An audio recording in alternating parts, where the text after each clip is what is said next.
नमस्कार, आप सभी का स्वागत है एक्सेलशियर न्यूज में। दर्शकों, आज हम बात करने जा रहे हैं जानवरों की और आज हम आपको लेकर जा रहे हैं सतवारी से कुछ किलोमीटर दूर गांव हक्कल में।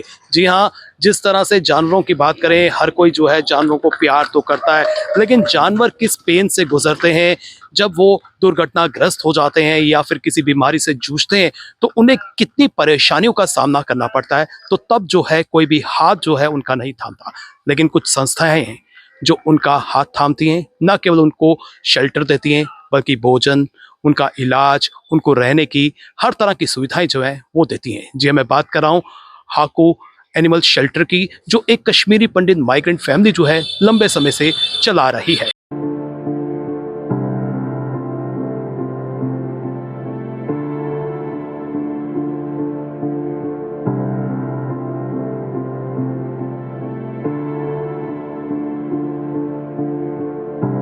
इस समय नम्रता हाकू में मेरे साथ हैं, जो यहाँ पर जानवरों का पालन पोषण कर रहे हैं। और आपको बता दें कि 550 के करीब जो है यहाँ पर आपको जानवर नजर आएंगे और 32 साल हो गए हैं ये इनका पालन पोषण कर रहे हैं। आइए जानने की कोशिश करते हैं। मैम, बहुत बहुत स्वागत है आपका। नमस्ते, थैंक यू सो मच यहाँ आने का। मैम, नेक काम कर रहे हैं आप। 1993 से जो है आपने इस सफर की शुरुआत की। सबसे पहले यही जानना चाहता हूँ, किन जानवरों से आपने ये शुरुआत की और क्या आपके माइंड में आया कि आपको जानवरों का पालन पोषण करना चाहिए? मैं यही बोलना चाहूँगी कि मैक्सिमम लोगों को पता है कि हम कश्मीरी पंडित हैं और माइग्रेंट होके जम्मू में आए थे 1989 में।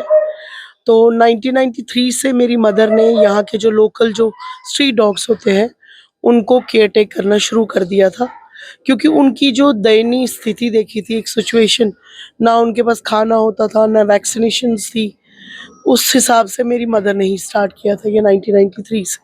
जब आपने स्टार्ट किया था तब कितने जानवर थे और कौन कौन से जानवर थे, और आज मौजूदा समय में कौन कौन से जानवरों का आप पालन पोषण कर रही हैं, टेक केयर कर रही हैं? शुरुआत में तो हमने डॉग्स का ही किया था, पप्स होते थे जो सड़क के थे। मगर आहिस्ता आहिस्ता हमारे पास बिल्लियाँ आनी शुरू हो गई, मंकीज आने शुरू हो गए और हॉर्सेस थे, पिग्स थे, काफ थे। और आज की डेट में ऑलमोस्ट सबको हम अपने पास सेवा के लिए परमानेंट शेल्टर प्रोवाइड करते हैं।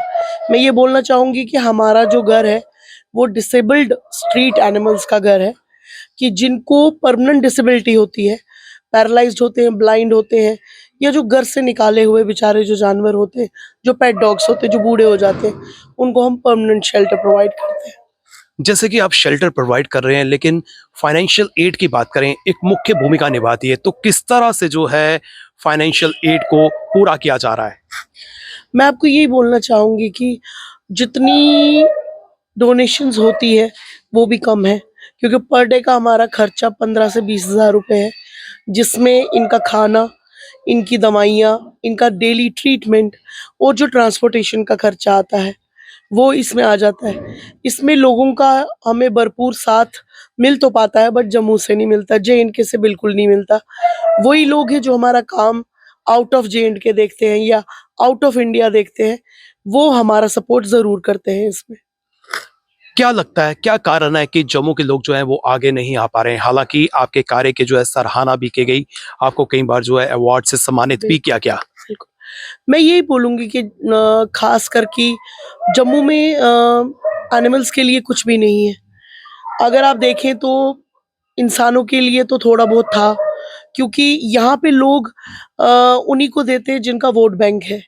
शायद अगर बेचारे सड़क के जानवरों का वोट होता तो हर कोई आदमी इनके लिए कुछ ना कुछ कर पाता। वोट बैंक नहीं है तो लोगों को बिल्कुल बेमाने लगता है इनके लिए कुछ भी करना। हाँ, अब थोड़ा सा सुधार ये हो चुका है, जब से कोरोना का काल खत्म हुआ है, लोगों में थोड़ी सी सिंपैथी आई है सड़क के जानवरों के लिए, मगर हमारे लिए बिल्कुल भी नहीं है।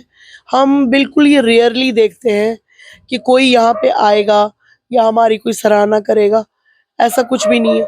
अब कारण उसका यही है कि जो हमारे पास जो बेचारे ऐसे लोग तो जानवर बोलते हैं, मैं तो उनको बच्चे ही बोलती हूँ। जो बच्चे हैं वो किसी को बोल नहीं सकते कि हमको किसने कितनी सेवा दी है, इंसानों के लिए लोग इसलिए करते हैं कि इंसान बोल पाते हैं, जी। बस यही है। गवर्नमेंट की बात करें, क्या गवर्नमेंट की तरफ से किसी भी तरह का कोई भी सहयोग दिया गया या मांग करती हैं गवर्नमेंट से कि गवर्नमेंट भी जो है सपोर्ट करे? मैं आपको यही बोलना चाहूँगी कि मेरे को 2018 से लगातार कोई ऐसा इंसान मैंने छोड़ा नहीं, कोई ऐसी कोई डिपार्टमेंट नहीं छोड़ा जहाँ पे मैंने अपनी गुहार नहीं लगाई कि हम पहले तो कश्मीरी माइग्रेंट हैं, आप लोगों ने हमें रिलीफ दिया है, जो कि बिल्कुल ही मीगर अमाउंट है। 9,000 में हम इतना बड़ा नहीं कर सकते, इनका पालन-पोषण नहीं कर सकते। इसके चलते-चलते मैंने जगह की गुहार लगाई कि मुझे लैंड दिया जाए। चिट्ठी चली, डिपार्टमेंट्स में गई, फिर वापस होके शेल्व हो गई। फिर मैंने उनको बोला जो हायर अथॉरिटीज़ हैं कि प्लीज़ हमारे लिए कुछ करिए। उन्होंने फिर से चिट्ठी चलाई। देखिए चिट्ठी हो सकती है, डॉक्यूमेंटेशन हो सकता है, मगर नहीं, कुछ भी नहीं।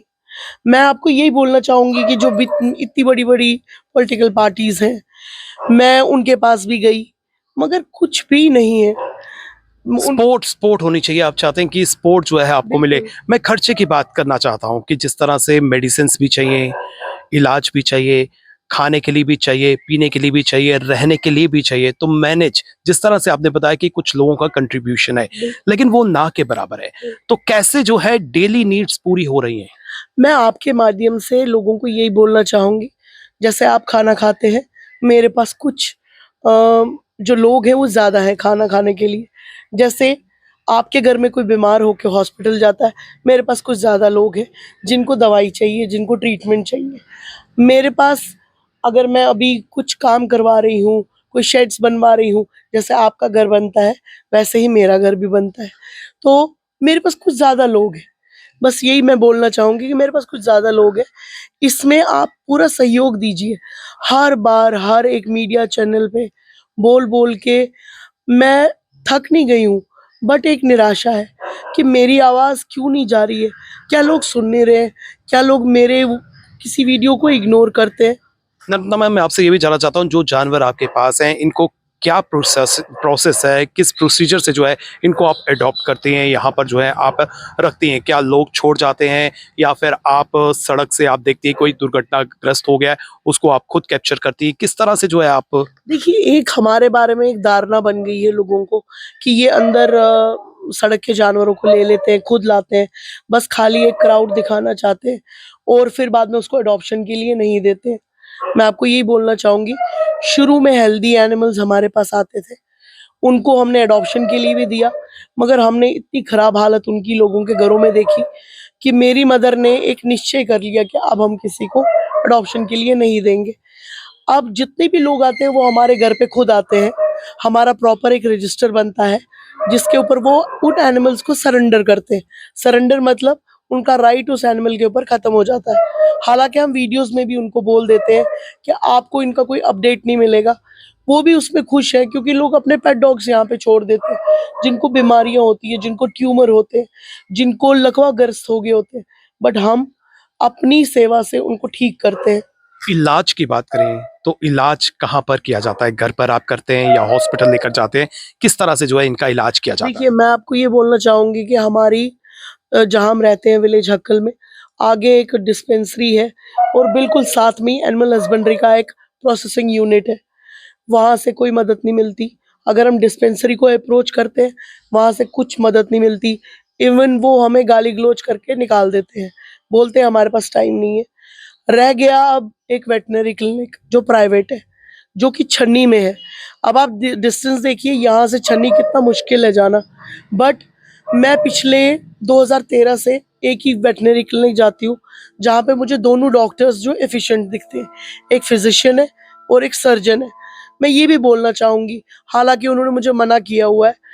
मैंने 2025 की मार्च से उनको एक भी सिंगल रुपी पे नहीं किया है और जब मैं अपनी रजिस्टर देखती हूँ, जो ट्रीटमेंट रजिस्टर है, उसके ऊपर मैं देखती हूँ तो वो अमाउंट लगभग 2 लाख से ऊपर हो चुका है। मगर डॉक्टर साहब मुझे बोलते नहीं है क्योंकि उनको पता है कि जब इनके पास होगा ये पेमेंट फीस पे कर देंगे। मगर मुझे आप बताइए, अगर मुझे वेटरनरी क्लिनिक ही जाना है, तो ये गवर्नमेंट हॉस्पिटल्स को मुझे क्या करना है? अभी मैं आपको बताना चाहूँगी, जस्ट परसों मैंने अपने 3 डॉग्स, 1 मंकी वहाँ भेजा गवर्नमेंट हॉस्पिटल में। मेरे को लगभग 4,000 का सामान बाहर से लाना पड़ा। अगर मैं भीख मांग के ला रही हूँ पैसा, एक आम जो इंसान जो गरीब है, जो एक एनिमल अपना लेके जाएगा, वो कहाँ से 3-3 4-4 हज़ार की दवाइयाँ लेके आएगा? क्या गवर्नमेंट हॉस्पिटल इतने सक्षम नहीं है कि वो अपने में से हमें दवाइयाँ दे या कुछ दे? मगर नहीं, मेरे पास बिल है प्रॉपर, उन्होंने कोई भी अंदर से कोई सुविधा नहीं। लेटली बाद में हमें वेटरनरी क्लिनिक जाना पड़ता है, शायद वेटरनरी क्लिनिक का इतना खर्चा भी नहीं होता होगा, जितना मुझे गवर्नमेंट का होता है। आखिर में जो जम्मू वासी, जम्मू कश्मीर वासी, देशवासी आपकी इस वीडियो को देख रहे हैं, अगर वो कुछ डोनेट करना चाहते हैं, किस तरह से आपको संपर्क कर सकते हैं? हमारा इंस्टाग्राम अकाउंट है, जो कि मैक्सिमम लोगों को वर्ल्ड वाइड पता है, जम्मू के लोगों को भी पता है।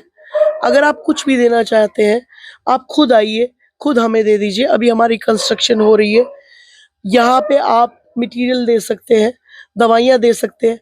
अगर आप चाहें तो वेटरनरी क्लिनिक की फीस दे सकते हैं। देखिए, हर एक प्लेटफ़ॉर्म में मैं काफ़ी भावुक होती हूँ, क्योंकि मैं एक सफ़रिंग को रोज़ महसूस करती हूँ और रोज़ देखती हूँ। ये मेरा 24 घंटे का काम है। जो एनिमल वेलफेयर में काम कर रहे हैं, मुझे नहीं लगता कि जो प्रॉपरली करते हैं उनके पास 1 मिनट का भी टाइम होगा। मगर मैंने अपनी ज़िंदगी किसी चीज़ में, जैसे लोग बोलते हैं कि आपने सिंपैथी गेन करने के लिए, नहीं, ये मेरी एक सेवा है जो हर एक जानवर के लिए होगी, और हर एक जानवर के लिए मेरा घर बिल्कुल खुला है, चाहे कोई भी आए, कभी भी। बहुत बहुत शुक्रिया नम्रता मैम, आपने हमें समय दिया। और जिस तरह से एनिमल लवर्स की बात करें, हम सभी एनिमल लवर्स से अपील करना चाहते हैं कि आपको जो है नम्रता मैम को जो है सपोर्ट करना चाहिए, क्योंकि यहाँ पर जानवर जो हैं, जो यहाँ पर सरेंडर कर दिए जाते हैं या फिर जो दुर्घटनाग्रस्त हो जाते हैं या फिर किसी बीमारी से जूझ रहे हैं, वो उनको यहाँ पर लाया जाता है, उनकी ट्रीटमेंट की जाती है, उनको मेडिसिन दी जाती है। कई तरह की ज़रूरतें जो है हर एक जानवर को है। 550 के करीब जानवर हैं, तो आप अंदाज़ा लगा सकते हैं अगर हमें एक परिवार को ही पालना हो तो कितना जो है खर्चा हो जाता है। यहाँ पर 550 हम ये कह सकते हैं कि जीव हैं, इनका पालन पोषण किया जा रहा है, तो जरूरत तो पड़ेगी। और सहयोग की बात करें, हम सबको दिल खोलकर सहयोग करना चाहिए। फिलहाल नितिन कनोत्रा और मुझे यानी कि रितेश गुप्ता को दीजिए इजाजत, और आप देखते रहें एक्सेलशियर न्यूज।